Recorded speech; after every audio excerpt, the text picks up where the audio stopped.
Research के हिसाब से बताता हूँ। मैंने एक स्टूडेंट से पूछा कि 12th क्लास का स्टूडेंट था, मैं पूछा कि तुम महात्मा गांधी के बारे में क्या कहते हो, क्या जानते हो? तो कहता भैया महात्मा गांधी देश के लिए कुछ नहीं किया।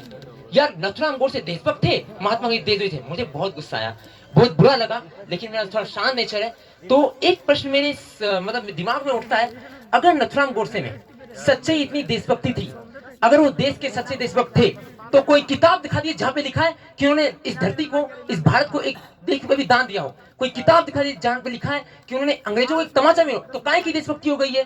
और उस महान व्यक्ति को देखो, महात्मा गांधी जी को, जो गोली लगने के बाद भी कहता है यार मेरा बेटा बिगड़ गया, इसको माफ कर देना। भारत को सबसे पहला नमस्कार 948 में मिला था, लेकिन नोबेल पुरस्कार कहा जाता है वो किसी मरे हुए इंसान को नहीं दे सकता। तो सोचिए, तो महात्मा गांधी, नथुराम गोडसे ने मारकर हमारे महात्मा गांधी को हमसे नहीं छीना, बल्कि भारत को मिलने वाला पहला नोबेल पुरस्कार ने छीन लिया। लेकिन गांधी जी ने क्या कहा? गांधी को कोई मार सकता है, लेकिन गांधीवादी को कोई नहीं मार सकता। आज भी जो अन्ना हजारे जो लोकपाल का पद लाया ना, वो सिर्फ और सिर्फ गांधी जी के सिद्धांत को देखकर लाया है।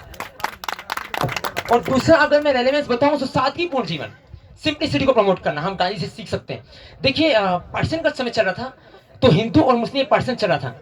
तो पार्टीशन के कुछ ही दिन बाद एक पर्सन थे जिनका नाम था अब्दुल गफर खान, वो इंडिया में आए और उन्होंने सबसे पहले यही बोला, हिंदुस्तानियों की सबसे बड़ी गलती थी कि उन्होंने महात्मा बुद्ध को बनाया था। लेकिन अब मैं आपसे विनम्र निवेदन करता हूं, महात्मा गांधी को नाम लेना, कि आज के समय में, आज की जो युवा पीढ़ी है, जो फैशन के पीछे भागी जा रही है, उनके लिए आज की डेट में जो प्रेरणा स्रोत बन सकते हैं, वो केवल और केवल महात्मा गांधी जी का सादगीपूर्ण जीवन है और कुछ नहीं।